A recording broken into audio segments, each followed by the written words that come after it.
2. Hello, Nasties. Welcome to EST Afternoons. Joaquin Gage, Hernan Salas, and the Kub. Zachticum, the Big Z. Fun show today on Edmonton Sports Talk. Your clear choice for Edmonton sports.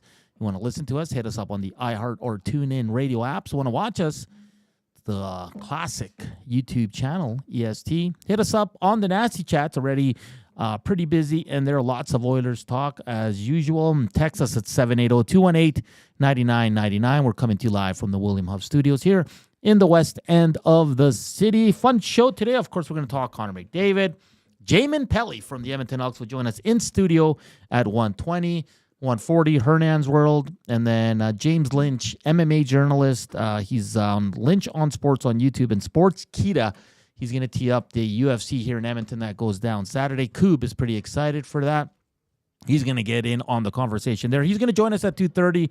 Supposed to be 2:20, but he had a scheduling conflict, so he'll still join us at 2:30. For all you MMA fans, and of course, in the second hour, the EST Flyaway to LA, which is proudly presented by the 780. We will have another qualifier for that as we're nearing closer to the day that we're going to select the winner, November 20th. Actually, it's not close. It's still a month away. But we'll continue to qualify up until November 28th. And on the 29th, you will have your winner on the morning show. Gager, McDavid, 2 to 3 weeks. I think it's going to be longer. You think the Oilers survive? Yeah, if they don't, then there's major issues. We've said it. They should be good enough to go on a run without Connor McDavid with the team that they have. And I think 2 to 3 weeks is what they say, but I think it's going to be longer, man. And why have him come back early if it's not 100%? For sure. Who cares at this point? I think it's more valuable to sacrifice playoff positioning than it would be to rush him back early. So it's about 12, 13 games if we're doing the math of 3 weeks. Gager, is 6-7 wins good enough for you for this team's 500 while he's out? No, they got to be better? I'd like to see 8 go 650, 7. Okay. 650, 750, I would say. I think they're capable of it. Look, I really think this could be one of the best things for them to establish a little bit more responsibility throughout their whole lineup. This is what a lot of guys have been clamoring for, I think. Try to difference makers. As a hockey player, you want to be a difference maker. And this is going to provide a lot more opportunity for some players. I'm kind of interested to see Kajula and Philp, what they look like. Like Kajula looked good, but again, it was preseason, right? But he's feisty, right? Yeah, and that's what they need. This is a chance for either of these guys. Obviously, they're coming up and they want to help the team, but in the back of their minds, it's like, look, let's put the splinter into the back of the management and coaching staff about, wow, this guy fits in really nicely to the lineup, right? And I know they're in a spot where they can't keep guys around, and it's unfortunate. But when the regular season comes to a close, and I do think that the Edmonton Oilers will find themselves in a playoff position. You're going to have more guys around, more guys that can come into the lineup at different times. These are two players that I think, depending on how this goes over the next couple weeks, you might find in the lineup against certain teams, maybe their style of play warrants them they would be better suited for that type of series. Yeah, we got some lines. If you missed the oil stream, we'll give them to you right now. So this is live from Nashville, from Bob Stauffer. Podkolzin with Draisaitl and Arvidsson, so a huge opportunity for Podkolzin. Your second line is Skinner, RNH, and Hyman. Third line, Janmark, Henrique, and Brown. And your fourth line is Philp, centering Corey Perry, and rotating on the left side, Kajula and Ryan. Defensively, Ekholm, Bouchard, Nurse, Dermott, and then Kulak with Emberson and Stetcher rotating on the right side. Gager, anything stand out to you on those lines or pairings? Like I'm tired of Coach K putting in Dermott in, Eberson out. Like just stick with the 6 guys that you think give you the best chance to win. And for a guy, I'm not easy on nerves, but it's got to get annoying when you're playing with a different guy every single night. But anything stand out to you on these lines? Any changes you would make? No, I like it because I think that third line is kind of like can play like a second line, right? Okay. So the Henrique, Brown, and Janmark, we saw what they were able to do in the playoffs. Kind of an energy line. They were able to generate some offense, get on the scoreboard. I'd like to see Rico possibly get feeling a little bit more comfortable offensively. He's got to get better, yeah. He's got to get better. Some familiarity with those guys. RNH with Hyman and Skinner, that's interesting. You know? It's you've got definitely a blend of players that could find some success. It'd be neat to see if something works there. And of course, I guess the biggest surprise is Podkolzin being bumped up to play with Draisaitl and Arvidsson. Podkolzin's been good. I mean, for what he is. But again, here's a guy that you'd like to see both of Arvidsson and Podkolzin get some of that offensive mojo. Hopefully they can get on the scoreboard a little bit here and feel a little bit better about themselves offensively. Pickard gets a start. I told Tommy, there's no way this was a scheduled start. I think they're going to Pickard because they weren't happy with Skinner in the last game, and Pickard's been probably a little bit better. This, for me, wasn't a scheduled start. Really? Yeah, because you had 2 days in between. When's their next game? Sunday. Ooh. Yeah. Yeah, I mean, I don't know, man. Do you? I don't think it was. Pickard's getting the start tomorrow, so. He could be upset not upset, but if you look at but Skinner had 2 really good games prior to that. But it's kind of what have you done for me lately? Maybe a little bit of that. Possibly a discussion with Dustin Schwartz, I guess. Oh, don't bring up that name. What are you doing? Well, might as well. If you're the head coach, you're probably going to consult everyone. Maybe in that conversation there was something. Well, let's work on some things with. God, I can't speak today. Work on some things with Stuart Skinner. Work on the game. He's got some practice days in here, and sometimes it's good to sit back, watch the play, see how things develop, especially in their own zone, because there wasn't a lot of. Coming off those 2 games that Stuart Skinner did play, there was a lot of anticipation, a lot of saves being made, and it seemed to get away from him a little bit against that game against the Columbus Blue Jackets. Okay, I'll give you this. Power play units today, also coming down from the media that's down there. Power play 1, Leon Draisaitl, Nugent Hopkins, Zach Hyman, Evan Bouchard, Matthias Ekholm.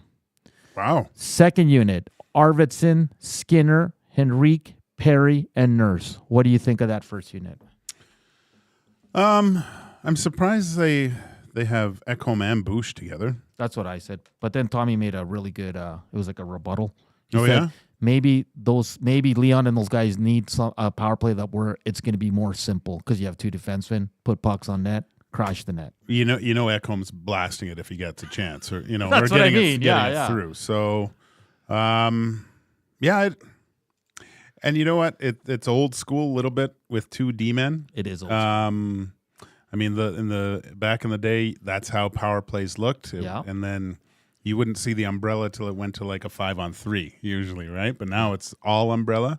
Having 2 guys up at the top, go working back and forth, possible one-timers is always interesting, I guess. But yeah, no, it's look, they got to do something because they've had the best power play on the planet for 2 years, and that's gone away. A little bit more simplistic play on the power play, getting pucks to the net, going for second chance opportunities. Did I say this yesterday? I think I did. That's how you gotta think. Like NHL goalies are good. Most of the time they're going to stop the first one. You got to go looking for the second one, not just hoping that it goes in on the first try. You know, a little bit more anticipation.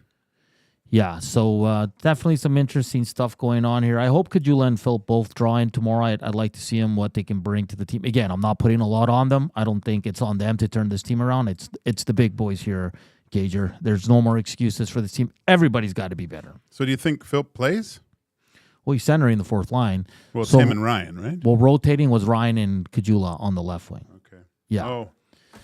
And then Emberson with Stetcher rotating on the third pair. I'd take Emberson out. I thought he was absolutely I'll put it nice. He was bad on Monday, but no one was real. Well, they were all bad, but he stood out for 2 goals for sure. Just not being aggressive, the awareness, all that. So it's going to be interesting to see if the Oilers can survive the 3 weeks without Connor McDavid. Come on. No, they should. It shouldn't even be a question, Gager. But this team was playing bad with McDavid. That's my concern. Yeah, but you can't. One player should not make a difference like this. And I know it's Connor McDavid, but with this team, if McDavid's on like the Sharks, yeah, I could see maybe, but not with this team. That's absurd. Yeah, it's going to be interesting. So you're I can't believe you're throwing Stuart Skinner under the bus. How did I throw him under? What did I say? He said he's getting benched essentially just now. No, I think Chris Knobloch said we're going to go with Pickard because I think I just don't think they like. Don't get me wrong. If Chris Knobloch could bench that whole team on Monday, he would, but he can't, unfortunately. So what I like is that Skinner wasn't good. And again, This is not all on Stuart Skinner Monday. He was one piece of the problem that all 20 skaters were terrible. But I think he's going in and say he won last time in Nashville. His last game was pretty good. I'm going to go with him because Stuart Skinner right now is too up and down. And I know Skinner was coming off 2 excellent games. But it's not like coaches go, well, 3 weeks ago he was good. No, like last game he wasn't very good, so I'm just going to make the quick switch. I guess. If there were back-to-backs or even like a bunch of games close together, I'd be like, okay, this is a scheduled start. But for me, this is not a scheduled start. It might be. Who knows? I might be completely wrong on this. Yeah, I don't. You bring up a good point, and you're making me ponder about this, which I don't like. But I just, to me, if you have your number one guy, and there's this much time in between starts, maybe it's. God, I wish I was in that room, but maybe this was a planned start just to give that extra rest in there and on this road trip, right? So because they're coming home after this. Coming home and then going down to Calgary. So I can see you wanting to play Skinner against Calgary too, right? Nashville's kind of been struggling. So to me, it kind of makes sense. It's going to be interesting to see what happens here with this team. I mean, Gager makes a great point. And I think everybody in Edmonton feels the same way. Like, yes, they have some holes. They need some upgrades, sure, but this team should be a playoff team. There should be no reason why they can't survive 3 weeks without Connor McDavid. And he's a bit of a Connor McDavid's kind of a beast in terms of recovering from injuries, so he might be back in 2 weeks. Dude, don't rush this thing. If it's, But what if they're struggling? He's gonna want to come back. Well, he is, but you chain him to his bedpost. I don't know, or whatever. You make sure he doesn't get back on the ice. They come back to Edmonton. I guess we'll find out what goalie's starting on Sunday. It'll be Skinner. You think? Yeah. What if your theory? What if Pickard gets a shutout? If he plays great. I mean, I think you'd have to consider it. Because But the problem with that is the next night's against New Jersey. Pickard's never going to be your guy. Do you know what I mean? Like, Stuart Skinner is the guy in Edmonton. Well, it has to be, yeah. You're going to run with him no matter what. It's not Calvin Pickard. And it's back-to-backs. I'd rather have Skinner against Calgary and then go with Pickard against New Jersey. Really? Yeah. It's kind of interesting to me to see. I mean, they've you'll probably see Markstrom in net for New Jersey. Yeah. Vladar probably against Edmonton. He's pretty good. Pretty good. Already beat him once. I mean, the Devils are, 6-4? Sorry, 6-4 and 2 overtime losses. a good team, man. They got some very highly skilled dudes. Yeah, Zedmo says maybe Gleason and Emberson. Oh, don't toy with my heart, man. I love Ben Gleason. He won't get it. He won't get it. We got to get to break here. As J-Min Pelley will be joining us here in studio from the Edmonton Elks. Hit that thumbs up. We're at 23 already, so please, let's get to 100 again. That'd be great. We got to think of a reason why to get to 100 here, though. We did McDavid. For our next guest, this is a big deal. Big deal. Big deal. So let's pump in that. more ways than one. Let's pump that up. And, of course, portions of this hour. I got to find the liner here. Brought to you by the Canadian Brewhouse. Wing Wednesdays are unbeatable at the CBH. Only 69 cents each in a mountain of flavors to savor. Flavor of the month in October is Sriracha Gochujang. Do that wing thing every Wednesday at the Canadian Brewhouse. Up next, J-Min Pelley live in studio from your Edmonton Elks. Keep the messages coming on the Nasty Chat and 780-218-9999. Text us. Joaquin Gage, Hernan Salas, EST Afternoons. First up, here's our guy, Zach, with a sports update.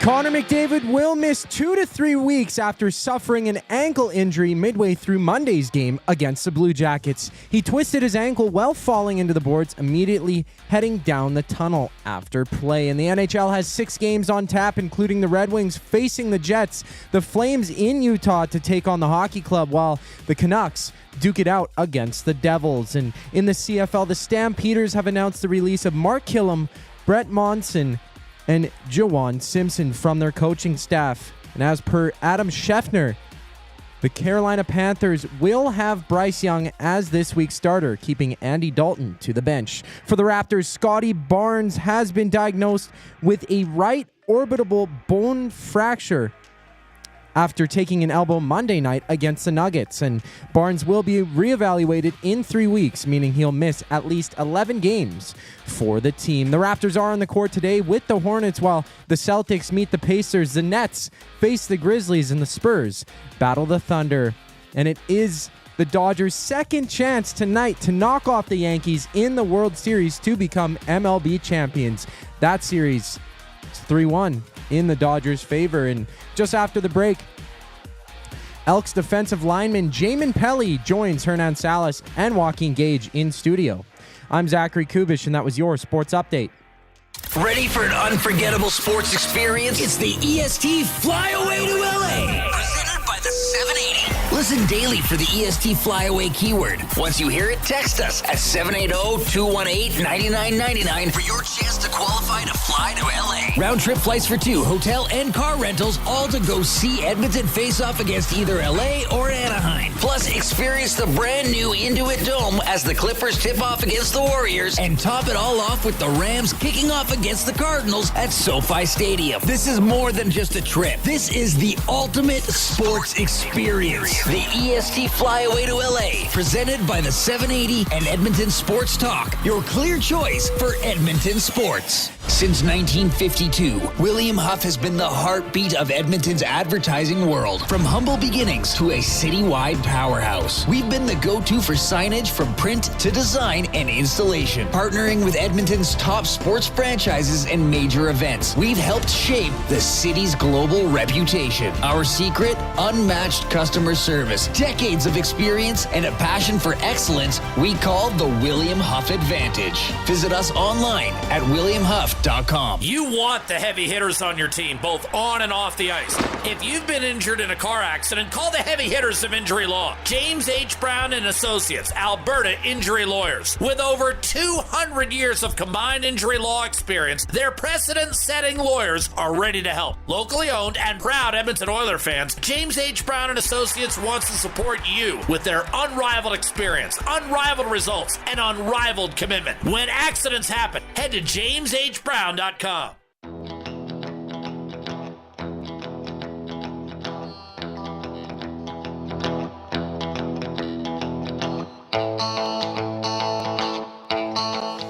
.122, welcome back to EST Afternoons here on Edmonton Sports Talk. Joaquin Gage, Hernan Salas, and Zachticum. Let's get those thumbs up. Only at 28. Let's get to 100 for the third straight day here. Coming up in the second hour, the EST flyaway to LA. We'll have another qualifier, and we'll be joined by James Lynch to talk some MMA that goes down here at Rogers Place on Saturday. But we're very pleased to be joined by Edmonton Elks defensive lineman J-Min Pelley. J-Min, my man, how you doing? I'm doing well, thank you. Yeah, thanks for having me. This is the first time you're meeting Joaquin? Yeah. I've never met the big man. This is great. Yeah, it's Joaquin exciting time. played for the Oilers in the 90s. Oh, He's wow. a goalie. Yeah. Oh, flexible then. Oh yeah. Jeez, that's not something that I've been trying to work on. Oh man, I can't get the grasp. Yeah, we'll try the splits after this. Oh geez, oh gosh, oh no. Yeah, the coaches probably won't like that one. End up tearing something or something like that. I don't know. You guys just wrapped up your season on Friday. A big Rouge punt win. What did you think of that, J-Min? You're man, Canadian. You I love loved it. Yeah, I loved it. I honestly, I don't think there was any better way that we could have won. Like that was like the most, like that was the best thing I think this far in my career. Like winning on that, having one of the best seasons of my career. I know it's not great not making the playoffs, but it was such a good feeling, just winning by 1 point. And I never beat Toronto before, so that was a big deal for me. No, that's good stuff. And Jake Julian with the celebration, like, oh, oh man, the pictures are perfect. On a previous show, they were arguing about the Rouge because there's a couple guys that don't like it. I love it. Are you okay with it? I mean, you grew up with it. Yeah, so. it's something I know. I've seen both sides. Like I've lost over it last year with that Saskatchewan game. That's right. So yeah, I've seen both sides. So I mean, like, winning by it doesn't hurt me as much as losing. So I mean, I've seen both sides. So I'm neutral. You're right. I was there too. Yeah, you were there as well. That was tough, and that was a tough one. We got heat for that one because we could have not gave up the Rouge, and he didn't know the rules. The player just didn't know the rules. Yeah. Didn't know the rules. Yeah. The comment, like Morley on the commentator, like, no, no, you gotta run it on. Oh man, that was taking a knee, right? Yeah, he took a knee in the end zone, gave him a point, Dave and they Campbell's won. like, yeah. It was just the best call. Like, just so much disappointment. And it was literally the last play. I'm pretty sure. Yeah. Well, Or there was like a minute 20 something. seconds Yeah. left, Yeah. and then Not a walk-off Rouge. That's That's a little boss. bit better. Yeah, that's a little bit better. Yeah, especially on a punt. Oh man, yeah. just more disrespect. Just like there could have been a field goal. Go for the 3. If you miss, you still probably get out of the end zone. But going for the punt, we already knew what we were doing. So it was good. If you were to sum up your season, I mean, there was a lot of, I would say, anticipation of Elks doing well, getting to the playoffs, and it was going somewhat well at the beginning, and then those 3 walk-off losses. What was it like on the team? Did you know you were so close? It must have been very ill-tasting in the mouth, knowing you're so close and just not being able to quite get it done. Yeah, absolutely. That was the thing. We knew from game 1 we were so close, and like it was just about finding that stride as a team. Throughout the past 3 years, like we've had a lot of guys in the locker room, and you can't blame too much about that. But it takes a while to form a team and to form a brotherhood that you need to have those championship winning teams. I've been on a few teams that have won championships. The highest now is probably U Sports, but I got to say, like, out of that group of guys, like, I talked to like damn near everybody on my defense probably daily to this day. So, you create a brotherhood, which we definitely have now. There's a lot more going on with us inside the locker room as of outside too. We've really formed those bonds that are going to push us through that next level. So it was upsetting, how we started off, but just knowing that we got to where we kind of wanted to be at the beginning. That just sets it up for the future. So, yeah, like 7 wins, J-Min. You won your last 2 games. You guys at least go into the offseason winning more games than you guys have in the past years, and you go off winning. And like you said, I was there. The team went through a lot of losing, but the room was always tight, and that's what I always enjoyed. And I thought this year it was the best I've ever seen it. Right, Absolutely. Like everybody was close. Even at 0-7, people think that there's chirping and there's arguments at times because it's 60 dudes, right? But like even at 0-7, I remember Kai Gray talking and a bunch of players saying like we still believe and we still practice like we're 7-0, like it's just nonstop. So like. That just comes from the group that you guys had, eh? Absolutely, yeah. Like a lot of us, there's a lot of guys with a lot of different stories and a lot of different backgrounds. And one thing that's common in football is adversity. You know, adversity is your strength. So, you know, we faced our fair share of adversity. So, you know, it's only bound to happen that, you know, we break through barriers and stuff like that. So. Funniest, I'll give you I want Gager and our listeners and viewers to kind of go in the room. Funniest guy in the dressing room this year for the Elks. Besides you, geez, K. This one's gonna be a touchy subject. This one's gonna be a really touchy subject. But I gotta give it to my brother Rob Kemdici. Gotta give it to him. Funniest guy by far. But you know, if I'm gonna give it to like a guy that stuck around all year, sneaky funny, Jake Julian. Funny. He is sneaky funny because he throws clever jokes. It's like you have to really understand. He's that clever humor. That's my stuff right there. Yeah, because I'd always hang out with the equipment guys and you guys were always in meetings, but the kickers would always be hanging out. So I always talked with Jake and Boris and LBK, and Jake Julian's pretty funny. Boris is up there too. Boris is pretty funny too. You know He has a different kind of humor. He has like a French humor, but like a Paris French. It's like Paris French humor, like ha ha ha ha. Like it's you know, so it's like it's different, but you know, he's funny too. But yeah, I gotta give it to Jake. That's definitely the funny guy. Oh, you know what? Actually, Rank's up there too. Gotta really? Mention Rank. Rank is hilarious. Rankin is hilarious. Absolutely, gotta give him up. See, people always ask me, and I think for me, low-key funny, Tevin Jones. Yeah. And KB. But KB's just bubbly. Yeah, he's bubbly. He's just like a happy guy. Happy-go-lucky guy. So they held a season-end media avails. Lots of stuff has to get done for the Elks. They got the new owner, Larry. I think we asked you last time we had you on the phone when he drove through the Calgary bench. Oh, that's the best. Yeah. And then now they have to mention it every time they do those car races during, I think it's like first quarter, they have to mention no driving through the visitor team bench. Oh man, it's a joke. It's good. It's funny. What was it like when Larry finally took over? Was there a sense of stability with even all the way down to the players' side of things, or is that kind of something that you don't really pay too much attention to? And that's the thing that goes around. I feel like a lot of people don't think that the players pay attention to what happens around the league.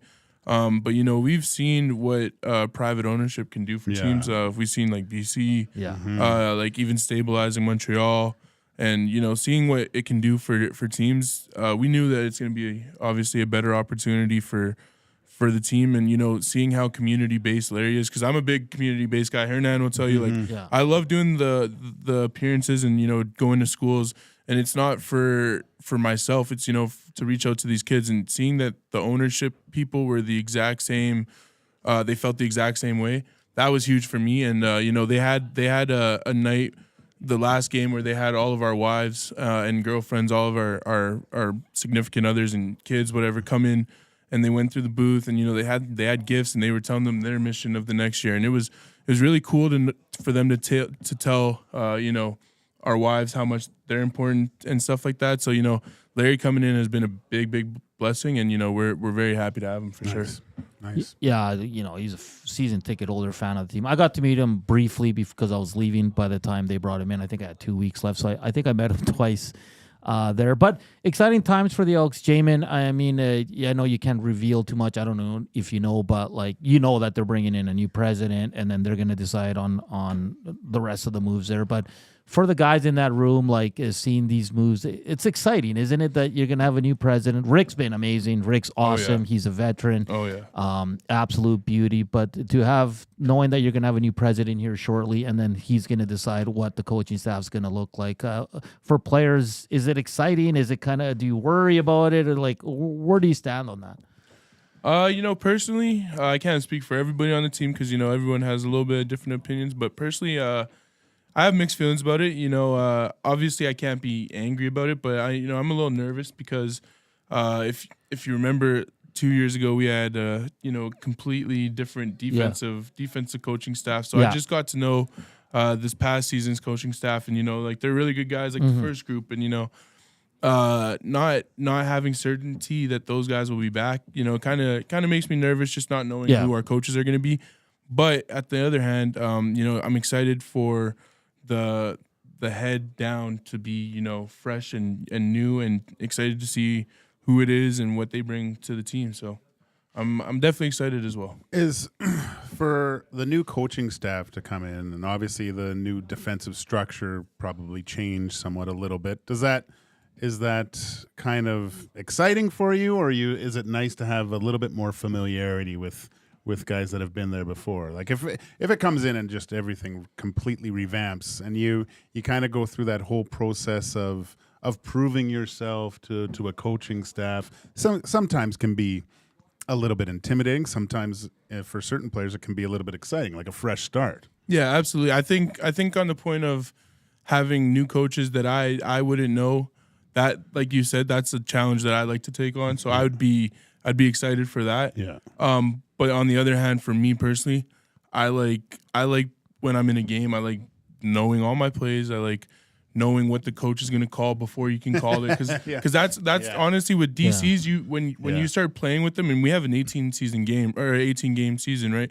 It's not like the 6 games that we played at U Sports. So when you get to 10 games, you kind of know at the pace what he's gonna throw at you. Like early on the game, if they want to pressure the quarterback, we have the goal of pressuring the quarterback. He's going to send 5-man, 6-man blitzes when if the quarterback's not a great mobility guy and he can't get out of the pocket. So like having the familiarity with the DC is my biggest thing, because I like to know where he's at and like what kind of game caller he is.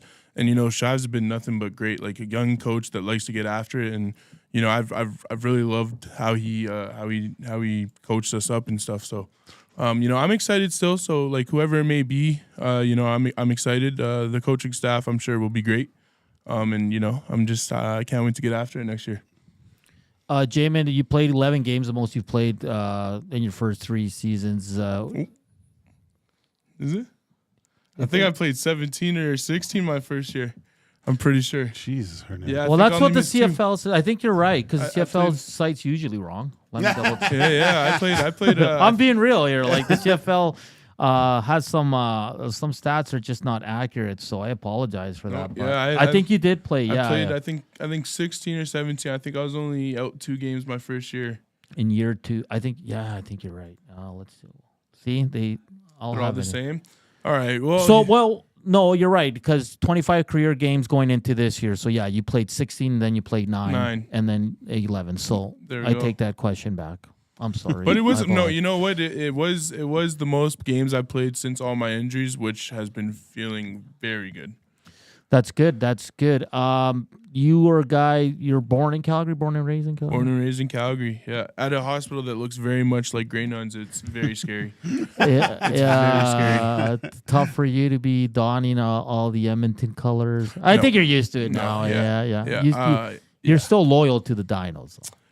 Yeah. Oh yeah. You know what? I will say though, I'm like I said with coaching staff, I'm very loyal to some coaches as well. So there's some coaches that have moved on from the Dinos that I text probably weekly, and he's over at Guelph, without saying any names. Okay. Yeah. So I'm loyal to the Dinos. I have the tattoo on my arm. It's kind of hard going to the Edmonton games with the UFC tattoo. It's very awkward. Oh, that's very, very awkward. But there's because Plamondon.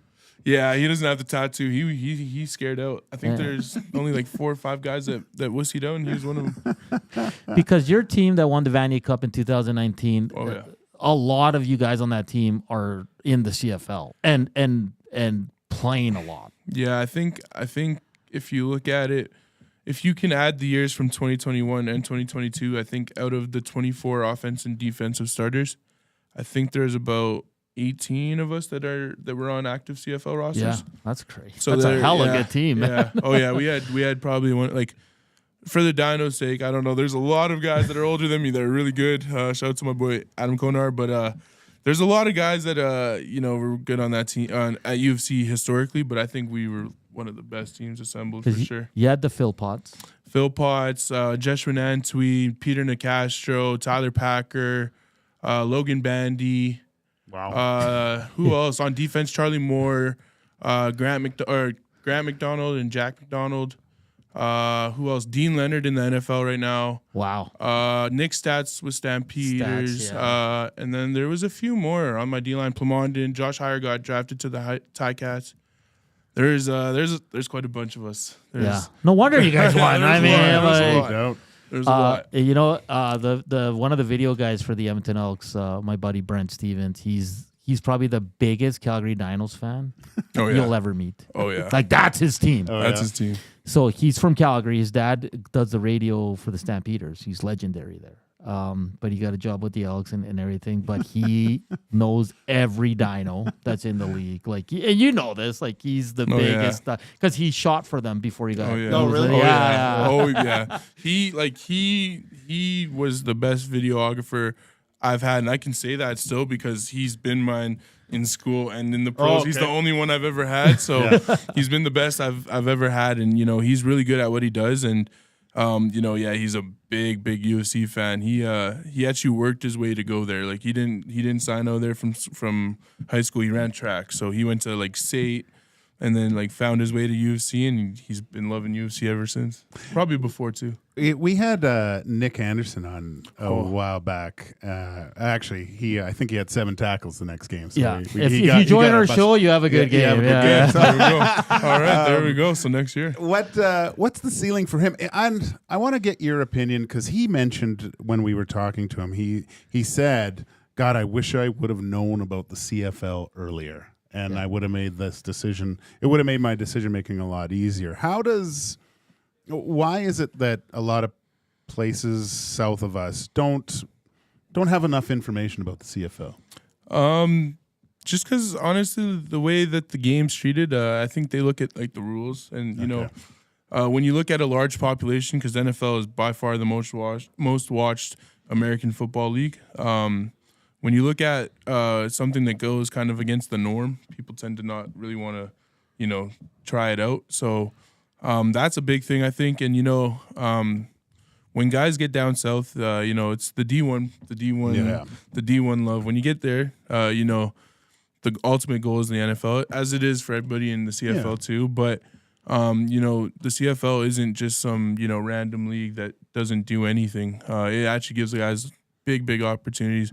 And a guy like Nick Anderson, he's come and gone. I already know he's not going to go. I mean, not going to come back.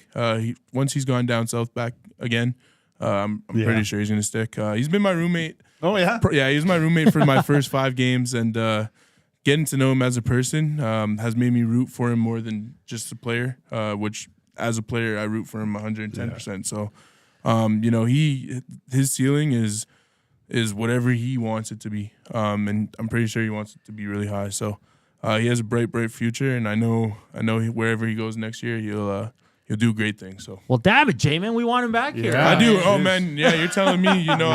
I felt super safe knowing that he was behind me. I could go wherever I wanted to go, and I knew he was going to cover up for me. So, and same goes for him. He knows that I was taking on those double teams to get him all those tackles. He knows what it is. The great thing about Nick Anderson, he's a great dresser. Dresser. He's got some style. He's an absolute beauty. But like you said, like if he does end up sticking in the NFL next year, like you can't not be happy for them because they're American. That's their goal. Yeah. That's where they want to be. But if not, I mean, I know the Elks will take him gladly there. And he just posted today. He went to Banff over the weekend for the first time. First time. Yeah. Wow. And took some beautiful videos. And then a lot of the American, like his old college, they're all like, wow, like this is amazing. So and he's decked out in full Elks gear. Best thing. Awesome. No, yeah. And then they're like, wow, like they think he's like in like Narnia or something. Like it's crazy. Yeah. No, it's unbelievable. And like you said, like it's just not known up here. You got guys coming up here. Like my biggest thing that I always talk about is the Ocho Cinco thing. When he came to Montreal. But like I've known that. Like I've seen number 1 recruits come here, like number 1 draft class, number 1 or round 1 picks. I've seen them come to camp and not make it out rookie camp. So I mean, it's not a bad league up here. The competition is very much the same. So it's getting there though. It's definitely getting there with those partnerships with the free streaming down in the States and stuff. Right. So it's good. I know a lot of our teammates that are American have a lot of their friends and family watching down south every time. So it's bound to get bigger for sure. J-Man, we got to take a break. Do you mind hanging out for another 10 minutes or so? Yeah, I'm good. We'll get to some video games and all that fun stuff here. It's EST Afternoons. Hit that thumbs up. We're close to 50. Let's hit 100 for J-Min Pelley from your Edmonton Elks. We'll be right back after an update and a break. Joaquin Gage, Hernan Salas here on EST Afternoons. First up here is an sports update with Zachticum. Oh, I'm good.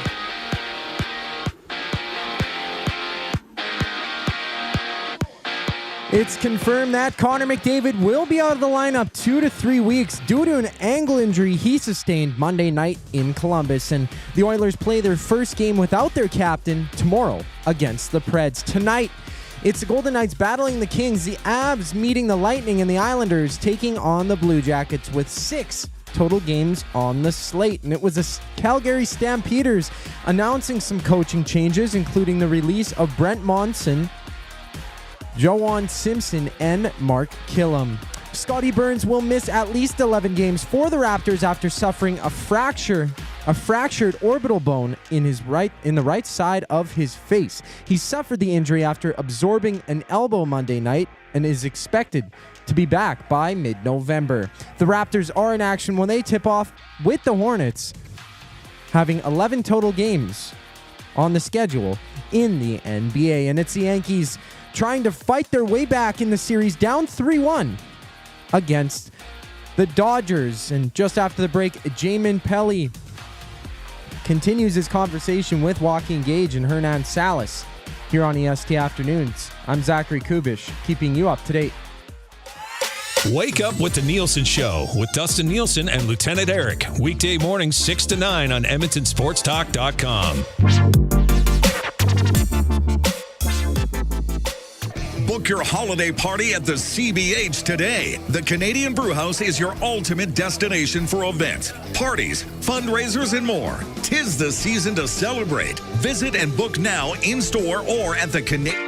Your brand deserves more than just a whisper, it deserves a buzz. At the Hive Product Marketing, they specialize in promotional products that bring the buzz. From eye-catching giveaways to unforgettable keepsakes, they got the perfect products to make your brand stand out and get noticed. Visit the Hive Product Marketing and let them create the buzz your business deserves. The Hive Product Marketing, the official merch partner of Edmonton Sports Talk. Visit them online at thehiveproductmarketing.com. Hi there. If you're like me, you like to picture yourself in luxury, even though there's absolutely no way you could afford it. And if you can, well, even better. Thankfully, I picture myself in something that is luxury, but still absolutely affordable, like the all-new Mazda CX-90 from Park Mazda. With the new luxury features like facial recognition settings and quilted detail Napa leather seating, I can pretend to be comfortable with all of my proper settings activated without even touching a button, thanks to Mitch Lewicki and the great staff at Park Mazda. I like to picture Mitch Lewicki with like a giant eagle's wings and singing lead vocals for Leonard Skinner with like an angel band. And I'm in the crowd hammered drunk. Park Mazda, your dealer for life insurance.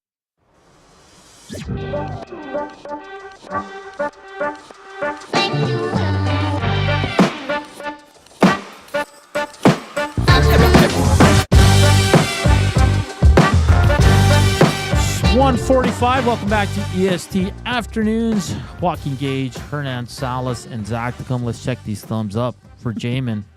Be very disappointed if we're not over 50. 53. There it is. All right. We got 47 to go, and we got over an hour and 15 minutes. So come on, Nasties. If you have any questions for J-Min, put them into the Nasty chat or text us at 780-218-9999. Let's see here. I'm just reading. T-Mac, the rugby guy, says, I met J-Min while he and some of the boys were at a wrestling event. I put them in a booth because everyone behind couldn't see. Oh man, I appreciate you. I'm gonna take you up in the off season about what we talked about. All right. But also, that match was amazing. It was one of the local wrestling shows that they put on, whatever. It was pretty cool. It was at what's that called? It's it's on I think Calgary Trail, just going out. Midway. That's what it was. It was very, very cool. And I was actually with some of the taller fellas. I was with David Foucault, who's 6'8". Oh yeah. He's funny. He's funny. If you can understand French, like a French accent, which I can, I very much can. He's very hilarious. Oh yeah. I was with him. I was with I think all the O-line. And then I think even Oakman was there too. There's a bunch of tall guys there. So he put us in the booth right beside, had good seats, seeing over everybody, and it was good wrestling, good entertainment for the whole family. Yeah, Oak's a big boy too. Oh yeah. Foucault got me a bottle of tequila when I left. Oh really? Yeah, What a nice he's guy. a Yeah, he's an beauty, alcoholic. So, just kidding. I am. I know. J-Min, new addition to the family. Yeah. I got a new boy. I'm finally J-Min Pelley Senior. Yeah, nice. So his name, is J-Min Pelley as well. He's a little guy. Is he? He's J-Min? Oh yeah. Oh, That's the real J-Min Pelley. You have two wonderful daughters, and I know last year you've been pretty open about it. You lost your 5-month-old daughter to sudden infant death syndrome. Just I was still with the Elks, and it was a tough time for you and your family and your wife and your girls. Just the process so far. I know football kind of takes you away for a bit, but a rough year in 2023. But I think this year, just the way you played and the way you were, it seemed like the process is going well. Oh yeah, the healing process doesn't really end. Yeah, of course. Yeah. Yeah. So it's going though. It's you get stronger through things like that, and when you truly believe that that things happen, maybe not for a reason, but there is a reason for something happening. You can really look to that to strengthen you. So, having the new guy in the house, it's been quite the journey of highs and lows as well. Just being there for the birth and experiencing that was in itself was a whole wind of emotions coming through. Just remembering the last time I was there, and you start thinking about old times, and you kind of look the same and all that stuff. But it's been really, really good. He's been very happy, very good to us. So it's been a good time. And the girls, it's good, man. I think it's better to have girls and then a younger boy, so the daughters look after it. Yeah, absolutely. But saying that, I'm a little bit further down the road than you are, obviously. But my daughter, who's 15, showed me her Halloween costume. Uh-oh. Daddy didn't like that. I was like, where's the rest of it? No, That's what I said. We're in the same boat. Okay, my kids, I don't know what it is with this YouTube and stuff. Oh man, they need to start restricting YouTube Kids more often. I don't know, the cartoons. I don't know if they want to wear mini skirts and you're a child. Where's your jacket gonna go? What is going on? They're 7 and 5. Yeah, but I can totally understand. I'm scared for the future. But have you ever seen Bad Boys? Oh yeah. When he opens the door, you're coming over to my place. All right, I got you. Let's do it. Just invite Oak to your house. Oh man. Oh, his voice will scare him away.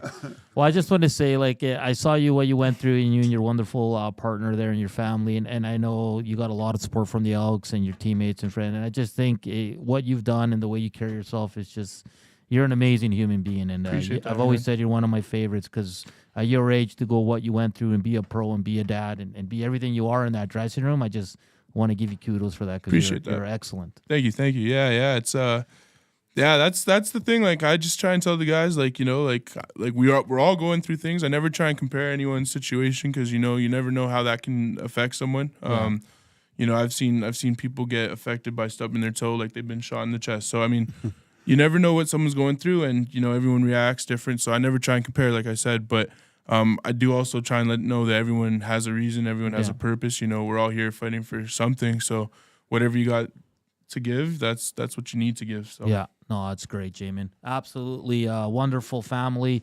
I'd like to meet the little guy here soon. Absolutely. So, J-Min, I know I asked you this before, but is it just J-Min, or does it stand for something? Man, it's just J-Min. I don't know why it's like that, but there was a long period of time where I told people that it stood for Jamal.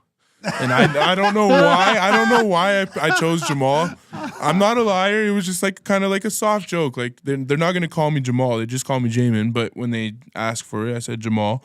And then there was one person who called me Jamalman for the rest of my life. And after I told him it wasn't my name, he still called me Jamalman. So, yeah.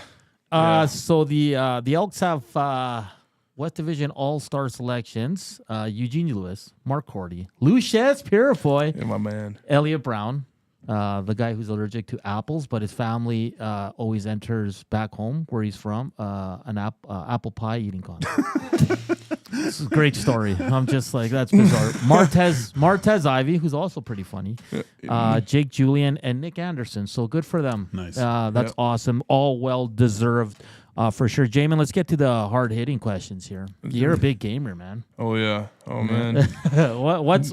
What's your top 2 right now? I only have one. I only have one. I only have one. Black Ops 6 just came out. I've been on that nonstop. If I have bags under my eyes, I apologize. I was gonna say you have 3 kids. You're married. Like, where do you have the time? Overnight. I'm on the mic as low as I can. Oh, I'm pinging. I'm saying, oh, he's one shot. Yeah, it's bad. It's bad. It's bad. I have a group of friends that we play religiously with. So, yeah, it's bad. It's What's bad. the go-to gun? Is it? What's my gun? Yeah, what's the gun? Sorry for cutting in. Yeah, sorry. My gun definitely right now is just the AK. It's like the 3rd gun I unlocked, and I just stuck with it. Got good with it. I'm trying to level up so I can get everything. So I can get, I'm ready for the ranked, and I want to do the resurgence a lot. So we'll see how it goes. The game itself, though, it's different. It's hard. There's a lot of new movements. I'm getting kind of on. It's pretty bad. It's pretty hard, but it's been good. I'm learning, and I'm getting good as the days go by. But yeah, I'm gonna try and keep at it because I got to keep my title as the best gamer in the locker room. Nice. Yeah, big time. Because there's a lot of self-proclaimed best gamers in the locker room. Oh, there is, and I've taken a few fair of them down already. So, but you're not because I know Trey and Zach and Daggy, they're all playing NCAA. You're not into not the a sports guy. No. Not a sports guy. Like I do think I like video games that I can't do in real life. I think I could go play basketball if I wanted to. I could go play football. Like I don't know. I can't go. Assassinate somebody. Yeah, I can't go shoot up a whole group of people all the time. So yeah, it's definitely I'm more into the first person. Because we did a thing in game 1 year where you're talking about Apex. Yeah, the Apex coins. Yeah, like what can you? I don't even know what that is. Apex Legends is like it's a battle royale. There's a team of 3. Usually, you can do like the non. I only played ranked. Like I was big. For me, I'm a competitor, so like you can tell. Like I play sports, so like if we're not doing it for anything, I'm not doing it for nothing. So yeah, I'm big into like the ranks. So like it's like the best on best. You go to your skill level. So. Team of 3, you drop into a big map, you loot, you get guns, and then you try and be the last team alive. Oh. And they have like special abilities and stuff like that. And it was a really, really big game. And I think it was like 2018 when it dropped, maybe 2017. And I've been on it ever since then. I have probably, oh my gosh, it's going to be very bad and embarrassing to say, but I probably have like, I don't know, probably like 4,800 hours on that game. Like it's bad. It's really bad. Yeah. What do you play on? Like what Legend? Oh, I'm a PS5. PS5. Yeah, I wanted to get a PC, but those things are expensive, and the way I rage, I don't know if I get up and I move quickly. I'm too big to be raging near a multi-$1,000 piece of equipment like you a could PC. buy a $60 controller, but you're not going to go out and buy another PC. Yeah. Oh yeah. Those things are like, from what I heard, like up to $5,000. Oh yeah. For like Once a high you start powered building them. Yeah. Oh, I need that. Oh, I need that card. Not oh, I for need me. this. I need the liquid Not cooling. for me. Yeah. Forget that. No, I need diapers right now. That's what I need. I need diapers. J-Min Pelley, a defensive lineman for your Edmonton Elks, joining us here in studio. Gage, I don't know if I told you this, but this gentleman sitting in the middle here played high-level hockey and basketball, AAA. He also skateboarded for over a decade. Like, so we're talking about being flexible. I mean, you're pretty agile to play all those sports, and you played at a high level. Yeah, I have footwork. That's what I've been blessed with is footwork. Not flexibility, gosh. But yeah, my footwork's always been good. I think that's from early on skateboarding. I actually got pretty decent at a young age, and then I started getting way too big for the board and started breaking boards like too often. I was like, got to find a less expensive hobby, and I didn't really like biking, and scootering is not my style. So just altogether ended up quitting. But I will say that I don't ever think I will ever not be able to do a kickflip, because like I love it. I got tested. Like I think it was like the last time I did it was probably like 2019. I think I was in Kelowna, and someone came up to me. Well, not someone. Someone on my team. We were talking about skateboarding. I said I was really good, And there's somebody just skateboarding by, and they're like, "Yeah, let's try." And I got on the board, and it started bending really bad. Like it bent really bad. And I have a video of it. It's up on my Instagram. But I got it off, and I think at that time I was like 330. So it was bad. What position did you play in hockey? Oh, defenseman. Oh, I couldn't skate too fast.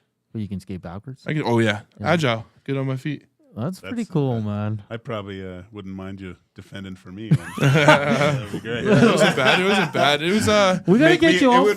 It would make me a lot tougher. I'll say that. Yeah. fair. We gotta get you over for Oilers training camp skate. That's they were looking at that, or the Oil Kings. They were looking at doing something like that, which I'd definitely be interested. I feel like I could probably do all right with them. I got a little bet with a couple guys here that think they can still score on me.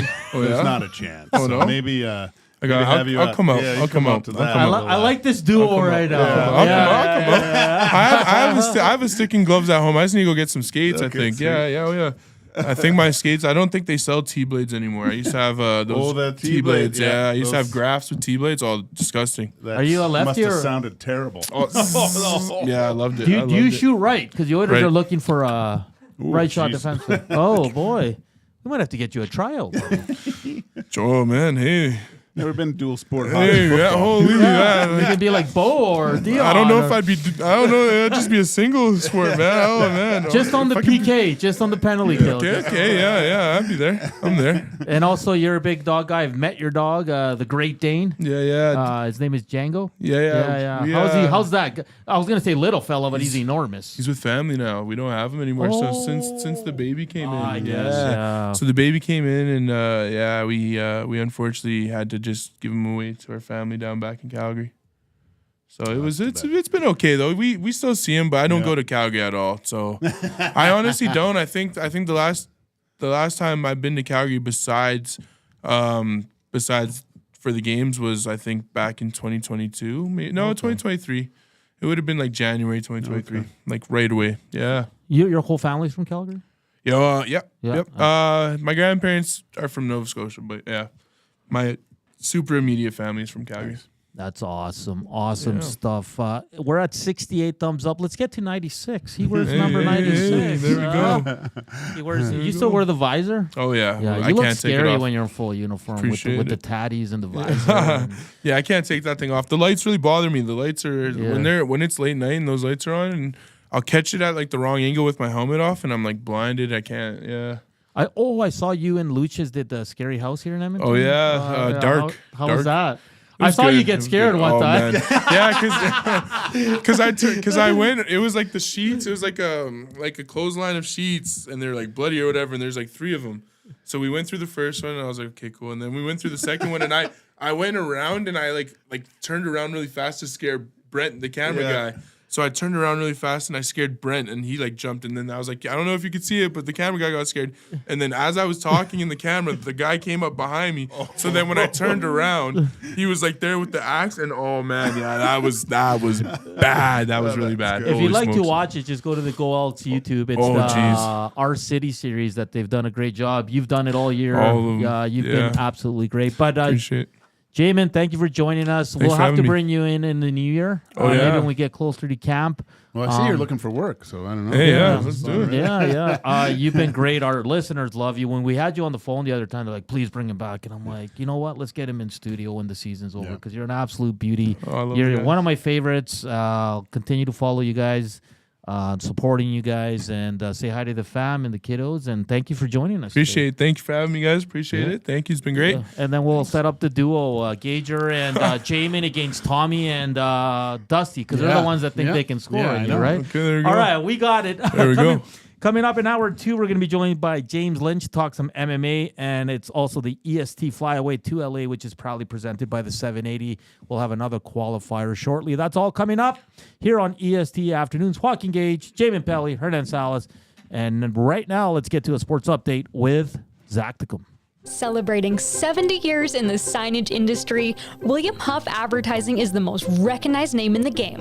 An in-house, one-stop shop for all of your design, print, and installation needs. William Huff provides quality graphic solutions for everyone.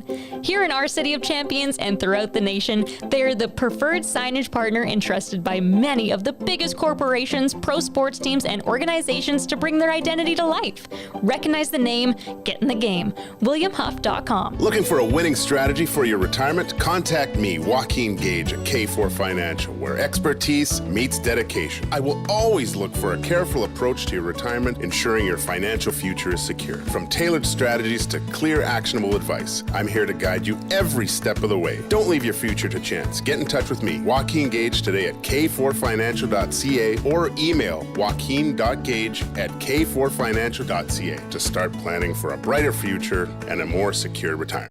A&W has a deal for you. What's better than one A&W Mama Burger made with a perfectly seasoned grass-fed beef patty topped with pickles, a slice of onion, ketchup, mustard, and teen sauce served on a toasted sesame seed bun? 2 Mama Burgers for only $9.99. You can enjoy 2 of these delicious, mouth-watering Mama Burgers for only $9.99 at participating A&W restaurants in Edmonton, St. Albert, Sherwood Park, and Devon. What a deal! And to make it even more convenient for you, most A&W drive-thrus are open 24 hours.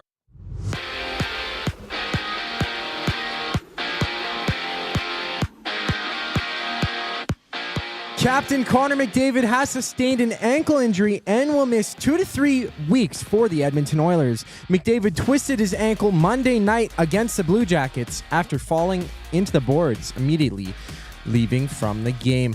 The NHL schedule has 6 games, with the Canucks playing the Devils, the Lightning battling the Avs, and the Jets in Detroit to face the Red Wings. In Calgary, the Stampeders have released Mark Killam, Joanne Simpson, and Brett Monson from their coaching staff. And for the Raptors, they'll miss Scotty Barnes for at least 11 games as he sits out with a fractured orbital bone on the right side of his face. Barnes took an elbow Monday night, which caused the injury and forced him to miss overtime against the Nuggets. And Toronto has tip-off with the Hornets today, with 10 other games around the NBA. The Dodgers have a 3-1 series lead in the World Series over the Yankees, with their second chance to become champions tonight. EST Afternoons with Hernan Salas and Joaquin Gage continues right now. I'm Zachary Kubusch, and that was your Sports Update.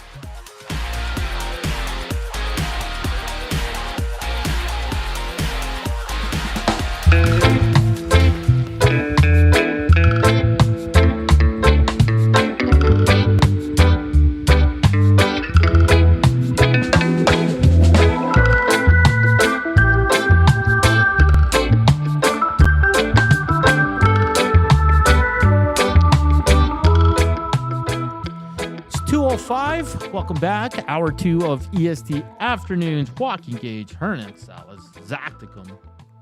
That was fun. Damon's a good dude, man. He's looking for work. I think he was a little too good. Like, hey, settle down here, man. I take my job here. I think he has a future in broadcasting. I think once so, too. Football career's over. A big gamer, wonderful family man, and overall good guy in the room. One of the best. So happy to have J-Min on, and we'll have him on in the winter. He stays around here. So yeah, no, if he's around and stuff, for sure. I'd love to get him like on the cusp of camp and stuff. Yeah, that'd be great. I know I couldn't believe when you started talking about camp and how intense it is. Like they have zero time. Yeah, so you can't do it during camp. There's no way any of them can do it. Unless it's on the phone, but they're so busy during training camp. And our own Jane Milne tweeted out earlier this morning he's hearing that the Elks will announce a press by tomorrow, so we're waiting to get confirmation on all that stuff. But exciting times, Gager, for the Green and Gold. Yeah, no, it's really good. They got some good texts too from the text line 780-218-9999. E-Town Beatdown. I'll admit, I haven't been following the Elks as much as I should, but after this interview, my number one guy is J-Min. This is my favorite interview I've heard in a long time. That's man. That's we're going to try to get as many of these guys on as possible because Definitely. They're going to be making a lot of news here in the next month or so. So, yeah, I'll always support the Elks, who did win 7 games. I mean, the big question is always going to be what are they going to do at quarterback? But until they have the Prez in and the Prez hires the GM and the coach, Gager, we won't know. But it's exciting times. I mean, yes, it's exciting, but it also shows you that, things haven't gone well, right? Because you're not making these kind of moves if you're a successful team. But they got better this year. They have a lot of promising guys. I hope J-Min's wrong on Nick Anderson, but he probably caught a lot of eyes in the NFL when you lead the league in tackles as a rookie. No, it's of course people are gonna look at him a little bit more. C-Max from the South Side. Sorry, I wanted to ask his thoughts about Trey Ford, but I was like, you know what? I don't want to put him on the spot with a question like that. We're gonna find out about the Trey Ford status soon enough, I think. I never like asking players that because they're extremely close to it. Yeah, and I just you don't want to put them in that spot. No, right? Because then everybody and their dog jumps on what he says and starts tweeting it out, and whether good or bad. It's one of those statements. I think you just can't win whatever you say. Well, he didn't say or he did say. Like, it's just everyone draws their own conclusions. But great. I mean, again, having a professional athlete call Edmonton his home. Yeah, I don't care what sport it is. I think it's great to do that. Just to build that family structure, but J-Min's no stranger to doing community work throughout in the city. People look up to him. Not that hard to look up to a guy that big, but it's a really cool dude, man. Yeah, and he's been through a lot at a young age. 2023 was really rough, and to see how positive and how great of a person he is always great to see. We have to get to we'll continue the Elks talk because I think it's going to get extremely busy. We'll also continue to do the Oiler talk. So text us 780-218-9999 or on the Nasty Chat. And portions of this hour brought to you by the Canadian Brewhouse. Wings Wednesdays are unbeatable at the CBA. Wing Wednesdays, sorry, I said that completely pure mushmouth there, are unbeatable at the CBH. Only 69 cents each and a mountain of flavors to savor. Flavor of the month in October, Sriracha Gochujang. Do that wing thing every Wednesday at the Canadian Brewhouse. And let's get to Hernan's World, brought to you by the Garrison Curling Club. If you and your team are looking for fun and exciting ways to build some chemistry, look no further than the Edmonton Garrison Memorial Curling Club, located on CFB Edmonton. The Garrison Curling Club offers 6 sheets of ice, a full-service bar with kitchen, and includes all equipment needed for corporate bonspiels. And the Garrison Curling Club is run by Nasties. As an added bonus, they will offer 10% off ice rentals to all EST listeners. Email curling@egmgolf.com and mention EST to book your corporate bonspiel today. So, yeah, it is time for a good old Hernan's World. Viva la raza! Latino heat! All right, Gager. Zachticum. Hope you got your sweet tooths ready to go here. Today it's a national day. It is National Candy Corn Day. Ugh. One of the worst candies, right? Yeah, but What? he likes them. Come on. Does he? Come on. Those Seriously? little cones, those little. Yeah. Of course I like them. They're candy corn. Like, they're great, man. It's just sugar. It's just pure sugar. That's all like candy is, right? Oh, no. So we're gonna flip it because I don't think outside of Zach I've met anyone that likes candy corn. You know what the perfect way to rate a candy like that size that is usually a Halloween candy? How many of those things are sitting at the bottom of kids' knapsacks at the end of trick or treating? All of them. Like, they are the most thrown out candy in the world. Those things. That is gross. I'm sorry. Big Yugi says candy corn is the rouge of the candy corn. All right. So in honor of being National Candy Corn Day, we're all going to give our top 3 favorite candies. Well, it could be when you were a little kid. It can be now because your palate, your It expands. As it you get older. expands Yeah. and all that. So who wants to start with their list? Well, let's go with Crapticum's choice of candy. Well, the candy corns were probably one of my first candies that I would eat from the bag. And I actually had candy corns yesterday. I almost ate a full bag. I had to give them away because they're just so good. But for top candy, like I find myself, when I think of candy, I think more of like I think of chocolate, but it's not really candy that much. So for candy, number one for me, it's got to be Starburst. Like any sort of Starburst, Starburst minis, specifically the pink ones, because those ones just hit. The red ones suck. The pink ones are like the worst. What's wrong with these? It's watermelon. Come on. So candies, is this like are we talking? It's not chocolate though, right? Are we? It could be anything. Oh, really? Well, I mean, I would have to say my favorite, that is my go-to all the time, is a Reese's peanut butter cup. You can't mess with the taste of chocolate and peanut butter. But if you're going strictly like those candy things, I like a Jolly Rancher's okay. The best Jolly Ranchers. If you've ever been to Sweden, they have the biggest sweet tooth of any other nationality of people than anywhere else in the world. They're like McDonald's. There's a goodies store on every corner where you walk in a store and it's just candy. And it's all that scoop but fresh candy.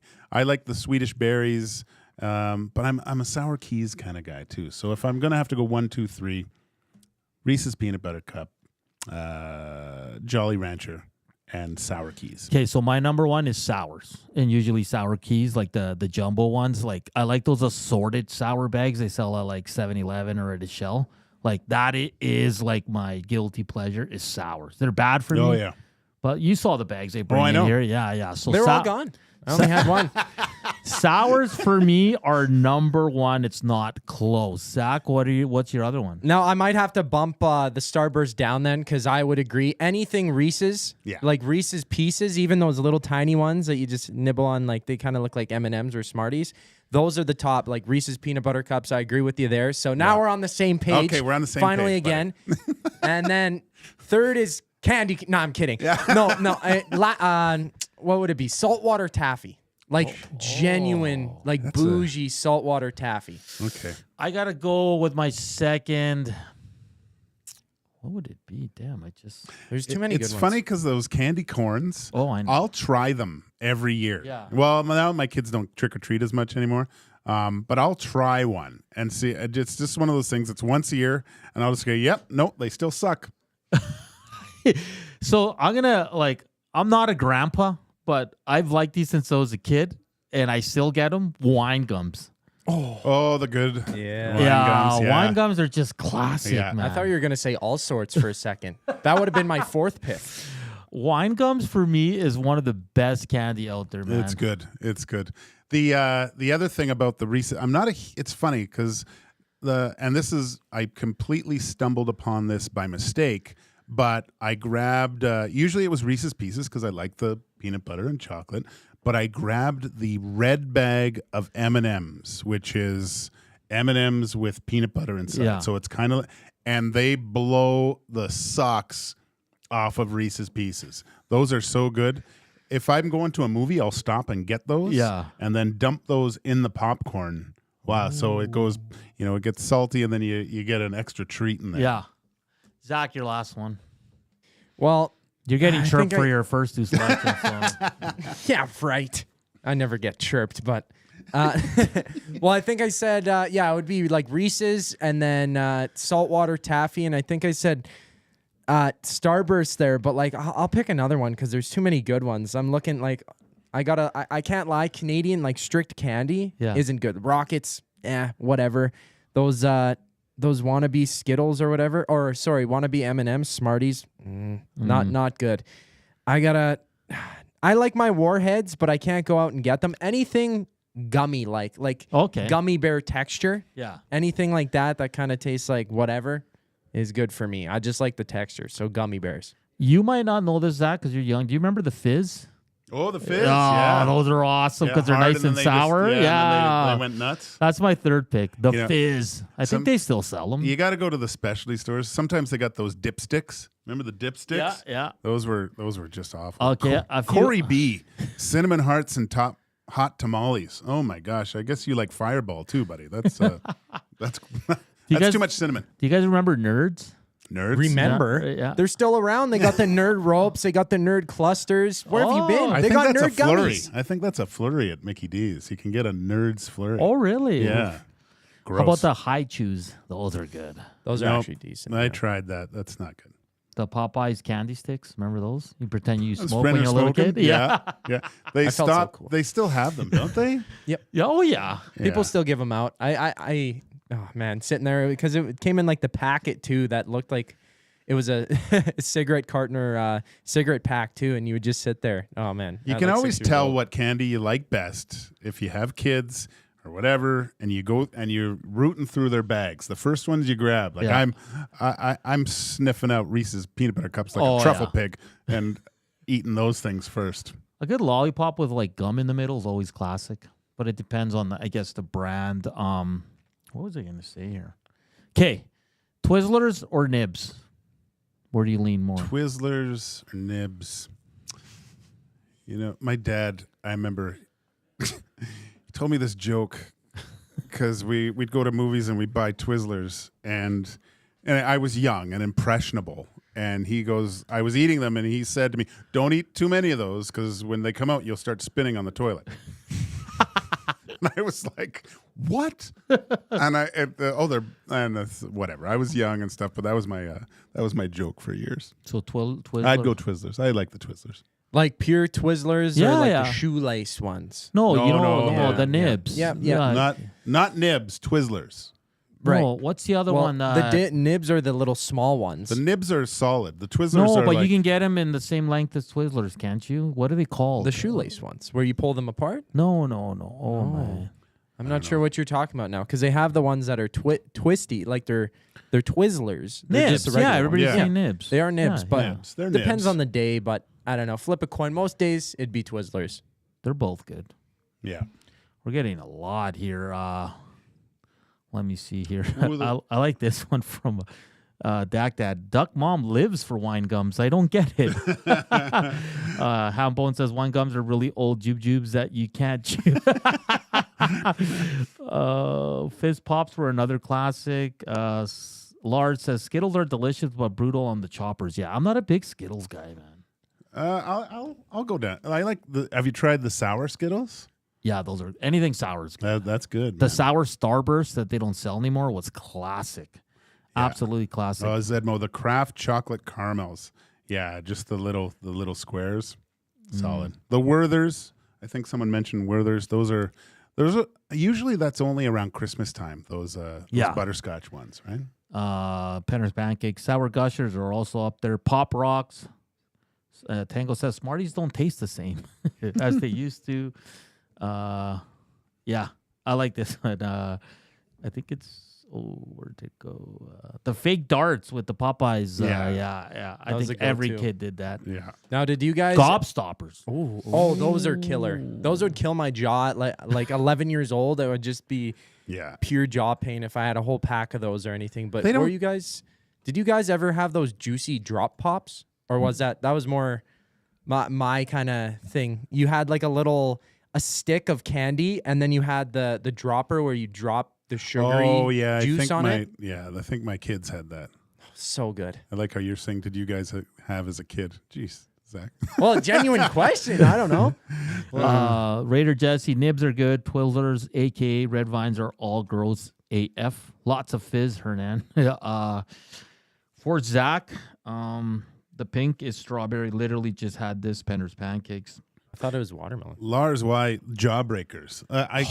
So did you really? You'd sit there with a big jaw and lick that thing? Oh yeah. Oh yeah. I'm a big candy guy, but now that I'm older, I can't. I shouldn't be eating so many. No. I love the sours though. Like the sours for me are top and notch. We gotta get going here as we're ahead of James Lynch, MMA journalist. Lynch on Sports on YouTube. He'll be covering the Edmonton fights. Zachticum will be there celebrating his birthday, watching some good scraps there. So he's going to be joining us at 2:30. But we are going to do the EST flyaway right now. So get your phones out. Get ready to text 780-218-9999. That was Hernan's World, brought to you by the Garrison Curling Club. Email curling@egmgolf.com and mention EST to book your corporate bond spiel today. And like always, the EST flyaway to LA is brought to you by the 780. The 780 is a homegrown local shop right here in Edmonton. 780 is both the shop name and their in-house clothing brand that celebrates all things unique to E-Town. They also work with close to 100 local vendors from the 780 area code to help promote and get their brands off the ground. Check them out online at 780.com or at any of their 5 locations: Southgate, Londonderry, Kingsway, St. Albert, in the Outlet Mall by the airport. And the key word for today is... I like this one. Kempe. Adrian Kempe. Kempe. Text that in to 780-218-9999. And Zach will pick a qualifier and we'll chat to them right after the break. Also, James Lynch to talk some MMA. You're listening to EST Afternoons and watching with Joaquin Gage, Hernan Salas. And here's Zachticum with a sports update.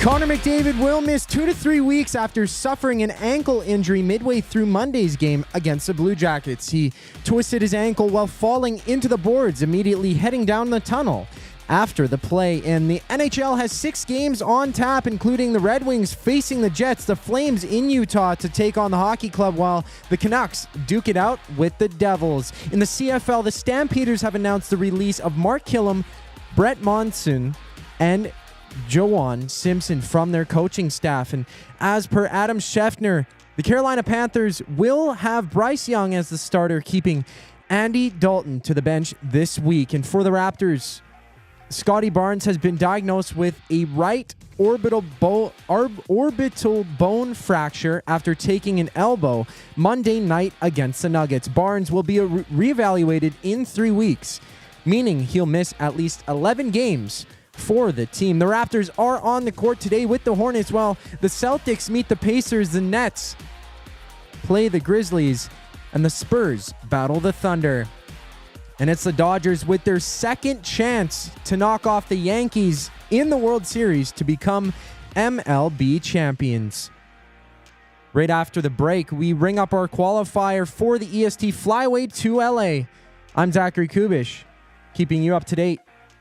Ready for an unforgettable sports experience? It's the EST Flyaway to LA. Presented by the 780. Listen daily for the EST Flyaway keyword. Once you hear it, text us at 780-218-9999 for your chance to qualify to fly to LA. Round trip flights for 2, hotel and car rentals, all to go see Edmonton face off against either LA or Anaheim. Plus, experience the brand new Intuit Dome as the Clippers tip off against the Warriors, and top it all off with the Rams kicking off against the Cardinals at SoFi Stadium. This is more than just a trip. This is the ultimate sports experience. The EST Flyaway to LA, presented by the 780 and Edmonton Sports Talk. Your clear choice for Edmonton sports. Hey Edmonton, ready to take advantage of lower rates and better pricing? South Fort Chevrolet in Fort Saskatchewan has you covered. From rugged trucks to sleek SUVs. And with over 40 years in business, you can trust that you're getting the best deal on your new ride. As the proud title sponsor of the Nielsen Show, EST listeners can drive a little to save a lot with South Fort Chevrolet's transparent pricing and down-to-earth sales team. Visit us today in Fort Saskatchewan or online at southfortchev.com. Celebrating 70 years in the signage industry, William Huff Advertising is the most recognized name in the game. An in-house, one-stop shop for all of your design, print, and installation needs. William Huff provides quality graphic solutions for everyone. Here in our City of Champions and throughout the nation, they are the preferred signage partner entrusted by many of the biggest corporations, pro sports teams, and organizations to bring their identity to life. Recognize the name, get in the game. WilliamHuff.com.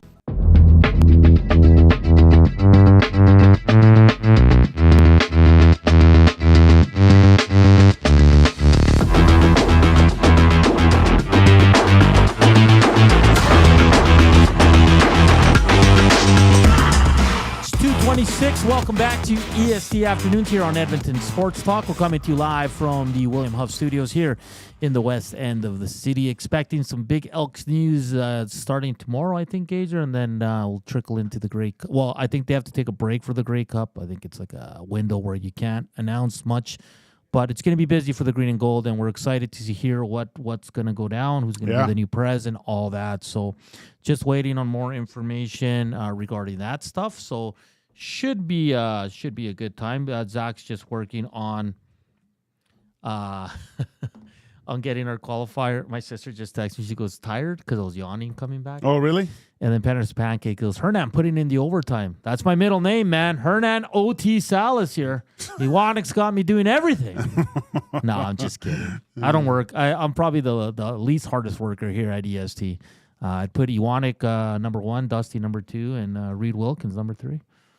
Yeah, notice I'm not on that list. Thanks, buddy. You're top 5, though. You're top 5. I'm in the bottom 5. Just ahead also of our first time, we'll be talking to James Lynch, MMA journalist. He does a great show on Lynch on Sports called, that's what it's called, and it's on YouTube. He's got the beat on what's going down on UFC. You're not a casual UFC?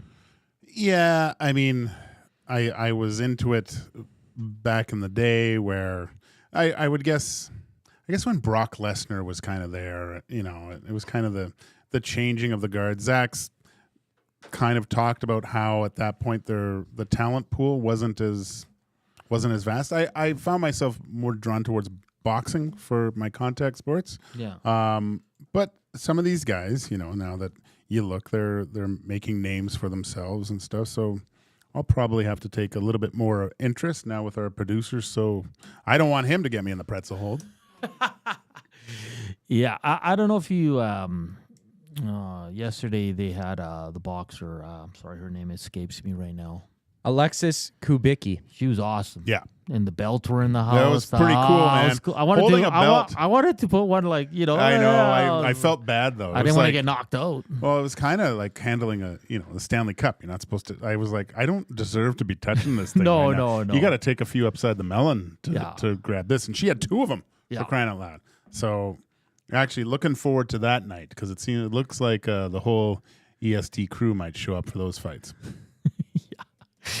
Yeah, I used to be really big into it back in the day. Now I still watch I like watching the big main events. And I'll tune in here and there if I see a big name, but I don't follow it like Zach does. I mean, it's cool because with boxing, it becomes so defensive and it's tough. Really, with UFC, you see when the match, like when the styles are somewhat similar and it creates a good fight.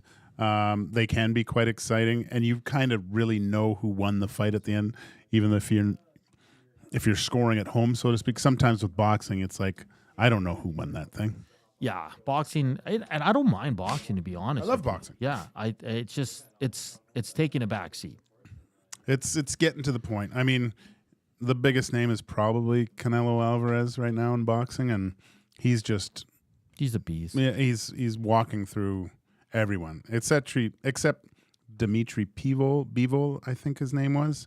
But Canelo shouldn't fight him again. 76 thumbs up. We're 24 short of our goal, and we're 20 short of hitting 96 for our guy, J-Min Pelley. So come on, Nasties. 122 watching. The math just does not add up. Subscribe. Thumbs up. It's free because Maddie brought up a good point months ago where he said people might not subscribe because they think they have to pay. But that was a good point because you see subscribe and you're like, what am I being charged? Yeah, I know. And it doesn't send things. It doesn't overload your email. Nothing like that. It's nice to hit the bell and subscribe because it tells you when the shows are coming. Yeah, and it's good for our algorithm. It's good for our views and our numbers and all that. So help us out here. Let's get to our qualifiers. Zach, who do we have? Corey on the line. Corey, how are you doing today? Doing great. How about you guys? Awesome. We're doing absolutely great. Congratulations on becoming another qualifier for the EST Flyway to LA. If you do win this trip, it's flight for 2, hotel and rental car. The trip is from Boxing Day to the 30th. You would watch Clippers Warriors, Rams, Cardinals, and the Edmonton ice hockey team in either LA or Anaheim. If you win this trip, who would you take with you, Corey? Probably either my dad or my wife, depending on who wants more sports. Or Joaquin, but whatever. We can. You never know. You know, of the three leagues, you can be plan C. Thank you. I'm usually plan C or D, whatever. You're on the list. Which game would excite you the most? NBA, NFL, or NHL? I think NBA. I've always wanted to see a game. Okay. Have you ever watched the Edmonton hockey team on the road, Corey? Nope. No, so this would be a first time. So it'd be quite the trip, and just right in between Christmas and New Year's. Corey will give the prize away on the morning show on November 29th. We'll continue to qualify up until November 28th. Your next opportunity is on the Reed Wilkins Show with J-Min. Corey, all the best. Hopefully your name is called on November 29th. All right, thanks a lot, guys. All right, that's Corey, our next qualifier for the EST Flyaway to LA, which is proudly presented by the 780. Check them out online at the780.com or at any of their 5 locations at Southgate, Londonderry, Kingsway, St. Albert, and the Outlet Mall by the airport. I've been to LA, but only because I had to stop there to go somewhere else. But one time we missed our connection. I was flying by myself, and I got to stay in downtown LA at a hotel. Yeah. It's a little scary, though. Yeah, it's so damn big. If you were going on this trip, I haven't asked you yet, what would be the most exciting for you? Probably NFL. NFL? Yeah. NBA, NFL. I just think with that, I never with that new stadium, I think it's the Intuit Dome or whatever they call it. I've never watched the Oil either on the road, so I think all three, but it's just the NFL stadiums are so enormous. And the Intuit Stadium, I think it would be great. I mean, both stadiums, it'd be in, where would it be? SoFi? Is that so you're hitting world-class venues, just right? a tad, yeah. Yeah. So I wonder, is the Intuit Dome, obviously you could probably put a hockey rink in there too. Probably, yeah. Right? So probably don't want to. No, I'm probably not. I was just thinking, would the Kings ever move in there? Can you imagine? Let's talk some MMA right now with as we're joined by James Lynch, MMA journalist. He does a show on YouTube called Lynch on Sports. James, great to connect with you, fellow Canadian out there in Vancouver. How are you doing today? Doing awesome, guys. Thanks for having me on. Always love talking some MMA, and nice to have an event here in Canada. Yeah, I see you're a big hockey guy too, eh? Huge hockey fan. Yeah, I'm actually kind of in enemy territory a little bit. I'm a big Canucks fan. I know we don't get along too well, but I think we can put our differences aside for today. It's all good. Joaquin's from Vancouver originally, so. Okay, well, there you go. I watched you play when I was a kid. I just got to mention that. I was at an Oilers-Canucks game, so it's actually kind of cool to be on here. Oh, that's awesome. Yeah, I think I was first star of that game. James, let's start recapping a bit, and then we'll get into UFC Fight Night here in Edmonton that goes on Saturday down at Rogers Place. What were your biggest takeaways from UFC 308, which was just, we saw some enormous knockouts in that card. What did you take away from that event? I think the biggest thing was the passing of the guard, and we can talk about that in the main event. Max Holloway, the former champion, who'd been a longtime champion. I know he lost to Alex Volkanovski, but to see Max Holloway get knocked out, that was one of the big things in his career. Was he had this iron chin? These Hawaiian fighters, they can never seem to get finished. And Ilia Topuria, I think, just propelled his career by knocking out Max Holloway. It's one thing to win the fight, but to go out there and actually knock him out, super impressive. It was actually a pretty competitive fight leading up to the knockout, but I think Topuria just went to another level with him defending his title successfully against Holloway. And then how about the co-main event? Everyone was wondering, can Khamzat Chimaev, can he have this good test at 185? He takes on a former champion in Robert Whittaker, and Whittaker didn't do anything. It was all Chimaev getting it to the ground and basically breaking his jaw. It was pretty incredible. So I think that was the big theme of the card, was sort of the passing of the guard. So we got fights coming up here in Edmonton. I believe it's UFC Fight Night in Edmonton. What for fans maybe going out to this, what can they look forward to?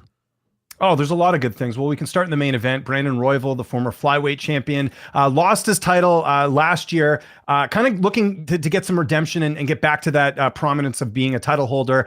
He's coming off a couple losses, including one where he lost the flyweight title. Going to be taking on Amir Albazi. Now, Albazi is coming off a pretty controversial win in his last fight over Kai Kara France. A lot of people felt like that shouldn't have gone his way. He's had some injuries. He's had some surgeries, but it's kind of a tale of two stories where you have Moreno looking to get back to the top and Albazi, who is yet to lose in the UFC, kind of make his mark and get to the title picture there. So really good fight in the main event. The flyweights, they don't get a lot of love from fans or the UFC that much, but I think fans are expecting a potential fight of the night with both their styles. Moreno's never been finished. It's going to be interesting to see if Albazi can get the upset, especially after coming off such a long layoff. And don't count out the women, gentlemen. The co-main event, Erin Blanchfield, Rose Namajunas. Really good fight. They're actually both coming off a loss to the same fighter in Manon Fior, and both obviously came up short in their respective fights. But Erin's an interesting story. Still relatively young.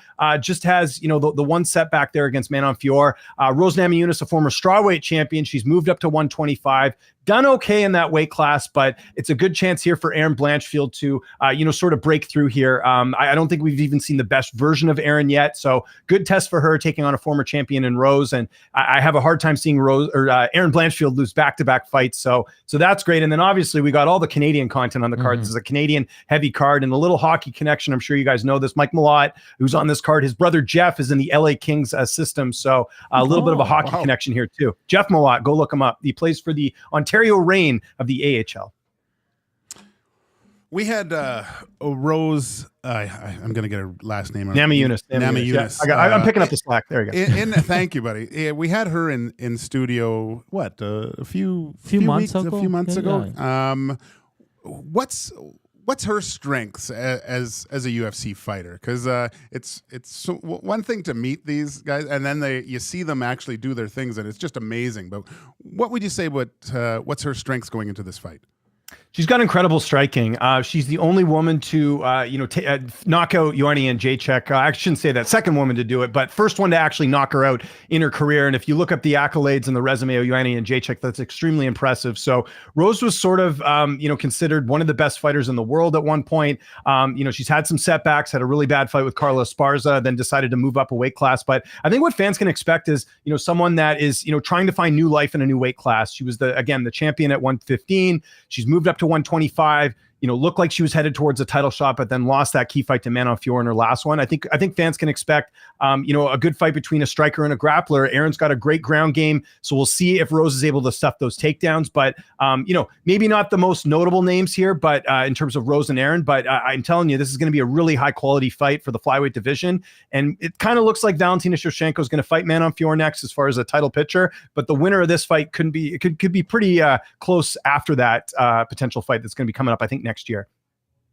Hey, you got Zach here, producer of the show, and of course, UFC Edmonton here coming up this weekend. It's a big event not only for UFC coming back to Canada, but it also means the new rule implementations in the UFC. Can you speak more on the changes that are coming here for this event?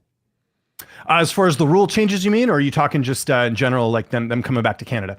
Yeah, more so with the rule changes, like the 12-6 elbow and the new meaning for what a grounded opponent is. Yeah, so I recommend every MMA fan go and look up the new rules. The 12-6 elbow is interesting because, there's been certain fights where, fights have been stopped and things have been, sort of complicated a bit, but now there's a lot more clarity with the fighters, a little bit more freedom. I think the biggest thing for the fighters, they don't have to worry as much about the rules. These rules, I think, benefit the fighters a lot more in terms of what they're able to do in there. You're not going to see as many referee stoppages and things of that nature. So I think at the end of the day, you're going to get better fights. I think the rules are great. And, the fact that they're listening to the fighters and, working with the commissions and bringing these in, I think you're going to see much better fights overall, just because I think it does, lead to more of a crowd-pleasing style for a lot of the fighters. I think it kind of brings it out of the fight night this weekend. But of course, John Jones, his disqualification was from a 12-6 elbow, and I'm not sure how much you could speculate on this, but do you think his DQ on his only blemish on his streak and his record there, do you think that could be absolved and taken away from his record? Do you think that's a possibility? Probably not. They've tried. Trust me. Nobody loves John Jones more than Dana White. He's tried. I mean, I know in the past they've tried to do this, and I mean the whole John Jones Stipe fight. I mean, that's a whole different can of worms as far as that fight still happening and being made. But trust me. If they were going to be able to change it, I think it would have happened a long time ago, because it is just a weird fight. Now, to give some context out there, people haven't seen that fight. John was winning that fight. He made a mistake. It shouldn't be a loss, in my opinion. At the very least, it should have been a no contest. But in my opinion, Canadian. John hasn't lost a fight. He was in total control of Matt Hamill, who, if you look at Matt Hamill's career after that, didn't go on to do a whole lot. So it's just one of those weird fights that happens every now and then, but glad to see they fixed the rule. James Lynch joining us here on EST Afternoons. You can find him on YouTube, Lynch on Sports. Which fights on the undercard prelims excite you the most for this upcoming Saturday, James? There's actually a couple like really fun ones. I think the fight actually opening up the card between Jack Shore and Yusuf Zalal is a really good fight. Neither of them are Canadian, but these are two fighters that are looking to sort of move ahead in the weight class. Yusuf Zalal, this is his second stint in the UFC. His first stint in the UFC, he fought Ilia Topuria to a decision, which now looking back is a bit of a badge of honor. Topuria has finished most of his opponents. So the fact that Zalal, I think he even won a round in that fight. This was a couple years back, but I think it was Zalal. He's a talented guy. I thought he got, released a little bit early from the UFC. For him, if he wins this fight, he's going to get that ranked opponent next. And I think for Jack Shore, he was in the rankings. He was a guy that looked like he had a lot of promise, a couple setbacks, a couple injuries. So this is a fight with a lot of stakes here for both fighters as they look to move ahead in the division. And then one, you definitely can't miss here. Calgary's Chad Henheliger. I've actually had the pleasure of calling Chad Henheliger's fights on the regional scene. He fought up here in Vancouver where I live. And Chad's a gamer. He just got a new UFC contract, guys. He's 37 years old. That typically doesn't happen. The UFC's, they like to get younger here. They don't like to get older. But Chad's from Calgary. Trains at a Champions Creed. He's fighting a really good veteran here in Cody Gibson, who's similar style, similar story, had a really long road back to the UFC. So I think with that fight, you're not only going to see the crowd, very pro Chad Henheliger. I think he's one of the few Alberta fighters on this card, but also his fight style. I think that's going to be a really exciting one and one that I think could be fight of the night. And then obviously got to give a quick shout out to Charles Jourdain as well. Always exciting fighter. New weight class for him. He's fighting at 135. So I'd keep an eye at the weigh-ins to see how he looks, but I'm really curious to see how Charles did. He had a pretty decent record at 145, but now at bantamweight, this could mean a new path for him in the UFC. He's had a few setbacks, but I think you can expect a really exciting fight with him and Victor Henry. And of course, there are a lot of Canadian fighters on this card. I'm just curious, what is your view of the current landscape of MMA in Canada? You've talked the regional scene and said that you're able to call some of those fights, but what is your view right now on just the landscape here in our beautiful country? I think it's great. I love the fact that UFC is coming back to Canada more often. They were in Toronto earlier this year. I've been very blessed living in Vancouver. We've had 2 events since the pandemic, which has been great. I think it's great. I just think really what it comes down to is opportunities. Shout out to Unified MMA. It's actually based out of Edmonton. They always put on really great shows, and they're streaming on UFC Fight Pass. And that's sort of a good glimpse into the future. And there's a lot of talented fighters, guys, in Canada. It's just a matter of getting those opportunities. We've had a few names go on Dana White's Contender Series, try to win those contracts. It hasn't worked out, but the pipeline of Canadian fighters is still very strong. I'm going to give you guys a name here and keep an eye on him. I think he will be in the UFC very soon. He's from my neck of the woods out here in Vancouver. Jamie Siraj, bantamweight fighter. Keep an eye on him. This is a guy who nearly died because of health issues, but has come back. He's looked great. He's picked up a number of good wins here. I think he'll be in the UFC pretty soon. And I just think the talent's there. It's just a matter of the opportunities, guys. Once they get on these UFC cards, when the UFC decides to sign more Canadian fighters, we're going to see more Canadians in the UFC and hopefully find that next George St. Pierre. One last one for you here on MMA. If you had to pick right now, who's your fighter of the year? Oh, it's Ilia Topuria, no questions asked. People say Alex Pereira, guys, because obviously Pereira's fought more than Ilia Topuria. But there's a lot of circumstances as far as he fought Jamal Hill off a long layoff. He fought Yuri, who already defeated earlier this year, Yuri Prohaska. Topuria just beat 2 of the best featherweights of all time. Not only did he beat them, he knocked them both out. That to me triumphs anything that Alex Pereira has done. Ilia Topuria, this is a guy that Real Madrid brought him out in the field. Does it get any bigger than that? To me, I know Pereira fans will argue this because Pereira's had more fights and he's been called on the UFC on short notice, but it's got to be Ilia Topuria, guys. It doesn't get much better beating Alex Volkanovski and Max Holloway. Those are 2 better wins than anything Pereira's had this year. James, your thoughts on the Oilers losing McDavid? No, I'm just kidding. Was it week to week? I heard it's week to week. So you guys got to be having a sigh of relief after I saw that fall. 2 to 3 weeks. 2 to 3 weeks. Okay, there you go. We'll see. But you don't want to fall in that hole you guys did last year. I mean, you had a good win streak after that. But we'll see. It's going to be interesting. I'm just upset that McDavid's not going to play here in Vancouver in a little bit because he'll be out for that one. Yeah, Vancouver, we were talking about it earlier. I think they're such a good team. Like, Talkett's got those boys playing. They're never out of it, and they truly scare me when it comes to the West for the Edmonton Oilers is the Vancouver Canucks. So I think the X factor though is Pettersson, and you got to get Demko back. That's really going to be the big thing there. I'm hoping it works out. But Kevin Lankinen, where did this guy come from? He's been the MVP for the Canucks so far. Good surprise there. By the way, I got to ask you guys, how's I shouldn't say we, the Canucks. You guys got the Russian guy that we had in the offseason. How's he playing? Yeah, Podkolzin. How's he doing? Because I'm kind of rooting for him. Guys, he was a Jim Benning draft pick. I was hoping a little bit more promise. They're just too crowded on the forward line. So I know we kind of gave you guys him when you guys had Broberg and Holloway go to St. Louis. How's he turning out? Is he playing okay? Yeah, he's shown some spark. Not shy from the physicality at all. Some good. Pretty good speed. They're still trying to look for some sort of chemistry now. Obviously, with McDavid going up, there's a lot of opportunity for Podkolzin. He's just got to kind of grab the brass ring and take it. He's going to play with Draisaitl. He's going to play with Draisaitl tomorrow, so that's you're not going to get a bigger opportunity than that. So, okay, well, I hope it works out. James, you've been awesome, man. It was great to connect with you on Twitter, and I'm sure we'll have you on in the future here because this was a great interview. Talk MMA or talk some Vancouver Canucks, but all the best and enjoy the fights on Saturday. Appreciate the kind words, guys. The check's in the mail. Anytime you want me on, DMs are open. At Lynch on Sports, Twitter, YouTube, you name it. Hockey, MMA, doesn't matter. Happy to talk all of it. Awesome. That's James Lynch, MMA journalist, also covers the Vancouver Canucks. You can find him on Lynch on Sports on Twitter and check out his YouTube channel. He's got a lot of good MMA content for everybody there. Zachticum, great questions there. Oh, yeah. He should have just took over that whole interview there. Yeah, I was a little bit nervous. I don't know. Talking MMA, I just love it so much. But I'm glad we were able to get James on. I know I've been dogging you for a while now to try and get an MMA guest on here, and this was the best time to do so. Yeah. UFC Edmonton this weekend, so I'm glad we had that interview. He was great. Big Maple says, "Of course you would talk MMA while I was driving." No, he was great. He's fired up. Yeah, we're gonna put him on the Rolodex. We'll have to get him after these some of these events. So that Brandon Moreno and Amir Albazi is the main event. Yeah. Is that kind of the? Yeah. Okay. Yeah, I know that Amir Albazi. I've seen clips of him destroying some. Moreno's good too, so it's gonna be fun. That'd be good.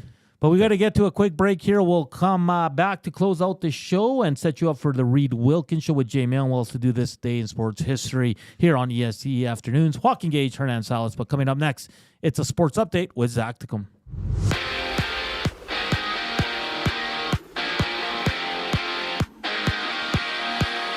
It's confirmed that McDavid will be out of the lineup for at least 2 to 3 weeks due to an ankle injury he sustained Monday night in Columbus. The Oilers play their first game without their captain tomorrow against the Preds. And tonight, it's the Golden Knights battling the Kings, the Avs meeting the Lightning, and the Islanders taking on the Blue Jackets with 6 total games on schedule. And the Calgary Stampeders have announced some coaching changes, including the release of Brett Monson, Jawan Simpson, and Mark Kimmel.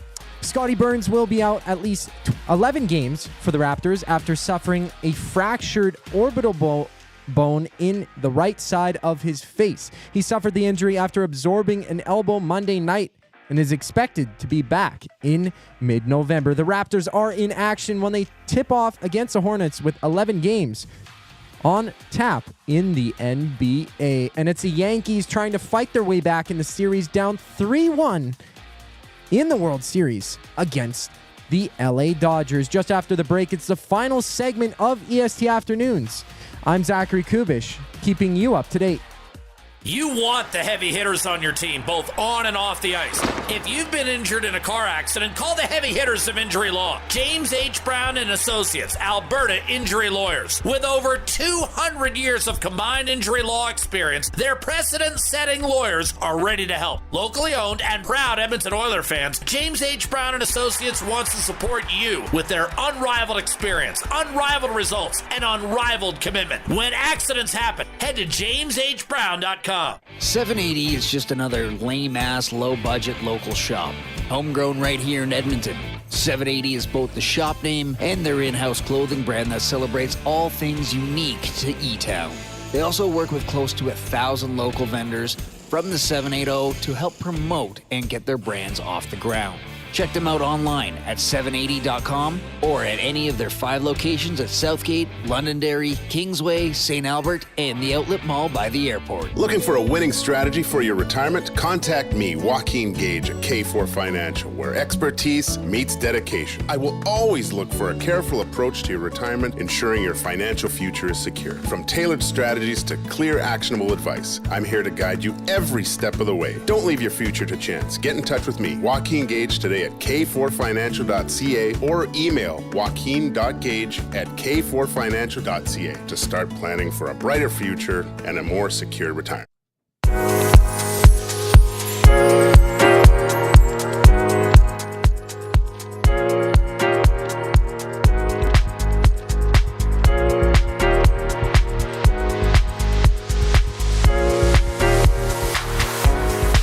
It's 2:52, a little late here, but a lot of people love James. A lot of people. Damn good guest guys today. That's from Hambone, Michi R. Excellent guest today, guys. That's awesome. Yeah, James was great. He brought the passion. We're 11 away from 100. We got about 4 or 5 minutes here. Let's hit it. Let's hit it for J-Min. Yeah. And let's hit it for the Coob, who was so fired excited to do UFC guests. So Yeah, I was saying I could wrestle a bear during the break, and Gager was telling me to get he off was looking at me like a piece of meat there. Oh, that was great. That was great. What were we going to do? Oh, yeah. This day in sports history, Michael Jordan returned to the NBA with the Wizards after a 3.5-year retirement, 2001. He should have just stayed retired. Yeah, kind of a little blemish. Then it gives Dusty the excuse to bring that up. I mean, just ask all the greats that played against Michael Jordan and even new guys. Like, I know Dusty loves LeBron, and he has, like, of course, his numbers are better. He played longer, and it's amazing what he's doing. But the biggest thing is, I think the biggest thing about Michael, people were scared of Michael Jordan. Yeah. No one's scared of LeBron. No one. So, and yeah, we'll leave it at that. And then he's sick. He's got the sniffles. Yeah. And then also in 1992, Magic Johnson played his last game in the NBA before retiring for the second and last time. 2 greats. Magic. Unbelievable. Yeah. Who does he say the greatest ever was? Jordan. Yeah. Just some quick CFL news. Stampeders parted ways with coordinators Mark Killam, who's been there for decades, and Brent Monson. The Elks, 7 players listed to the West Division All-CFL team, which is awesome. Congrats to you, Gino Lewis, Mark Cordy, good old local guy, Lucius Purifoy, Elliot Brown, Martez Ivy, Jake Julian, and Nick Anderson. Big ups to those guys. That was awesome. Good for them. Because last year we didn't have any West Division All-Stars. Yeah. So to go from 0 to 7 is absolutely awesome. Gager, any final remarks? Sounds like we'll be getting some Elks news this week. It's exciting times. Not so much for the Oilers because they're missing their captain for 2 to 3 weeks, but opportunity for other players to step up. What are you looking forward to? Who's going to step up? Yeah. I say that I would like to see the whole team take a step because really, when you look at it, they haven't been firing on all cylinders. Yeah. And even the game that you can't take that as on face value because the Pittsburgh Penguins completely sucked. Right? There have been moments, but I don't think we've seen a full 60 minutes throughout the whole lineup yet. And it doesn't happen all the time. Yeah. But that's what I'd like to see without McDavid. Yeah. And I still think if that's the case, they aside from some goalie going absolutely nuts and stopping 45, 50 shots, they should win those games. Yeah. Yeah. It's going to be a big test. It's going to be a big test, and a lot of players, a lot of opportunity. A lot of the core guys need to step up and be better than they have. And I'm not saying they're not trying because that's unfair. I think they are. I mean, you look at Zach Hyman, he should have 5 goals by now. Yeah, and he just, exactly. It's just one of those seasons where a lot of things are going wrong for the Edmonton Oilers. Hopefully they can stay above water in this stretch that's going to see McDavid miss about 12 to 13 games. Might be less, might be more. You think it's more? I think it might be less. I think it's more. Because he's just a freak. He usually heals faster than us normal humans. We talk candies too. What's your favorite candy? And that was a good conversation. Big thank you to J-Min Pelley from the Edmonton Elks, defensive lineman, for coming in studio for 2 segments. He took some cake too, which is awesome for the road. He was great. He's an absolute beauty, and I know the listeners here at EST absolutely love him. So we'll look to get him back on in a couple of months or so once we get into free agency and closer to the CFL season. And James Lynch, MMA journalist, Lynch on Sports on YouTube and on Twitter. He was great, absolutely great. We just connected yesterday. I've never really we didn't know each other, but then now he's going to be a regular because his Canuck stuff seems like it's pretty good as well. So, and he watched Joaquin play. So big shout out to those two. We had Corey, EST Flyaway to LA qualifier. And that's going to do it for us. Game day tomorrow, Edmonton Oilers and the Nashville Predators. And it's expected that the Elks will have a big announcement tomorrow as well. So it's going to be a busy, busy day here at EST headquarters. For Joaquin Gage and our producer, Zachticum, I'm Hernan Salas. Thank you for tuning in. Thank you for the thumbs up. We're at 96, J-Min Pelley's number. Let's push it to 100 here as we set you up for the Reed Wilkins Show with J-Min. That's coming up next. Thank you for tuning in. We'll talk tomorrow. Ciao. Edmonton Sports Talk delivers a mass audience of key, influential customers to your business, all while you associate your company brand with the biggest names, the hottest sports news, and teams from every league around the globe. It's where fans go to get their sports fix and where our partners find the most loyal consumers. Contact us today and see how our team on Edmonton Sports Talk can score the biggest goals for your business. With various advertising options available, email business@edmontonsportstalk.com or head to our website, edmontonsportstalk.com.